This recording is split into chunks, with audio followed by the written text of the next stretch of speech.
Two స్టేట్స్లో ఇప్పుడు headlines చూద్దాం. ముందుగా తెలంగాణకు సంబంధించిన హెడ్లైన్స్ చూద్దాం. నెంబర్ 1, బీఆర్ఎస్ పై ఆగ్రహం. నలుగురి అభివృద్ధి కోసం 10 ఏళ్లు పాలించారు, ప్రజా ప్రభుత్వంపై విష ప్రచారం చేస్తున్నారన్న భట్టి. నెంబర్ 2, ఉద్యోగాల మాట ఏంటి? 20,000 పోలీసు ఉద్యోగాలు భర్తీ చేయాలి, 2 లక్షల జాబుల్ని కాంగ్రెస్ మోసం చేసిందన్న హరీష్. నెంబర్ 3, కాంగ్రెస్ పై విమర్శలు.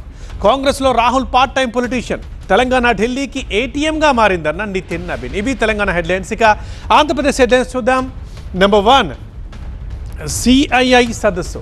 నవంబర్ 12, 13న విశాఖలో సిఐఐ సదస్సు. పెట్టుబడులతో పాటు నాలెడ్జ్ షేరింగ్ ముఖ్యమన్న సీఎం. ఇక 2, మంత్రి ఆరోపణ.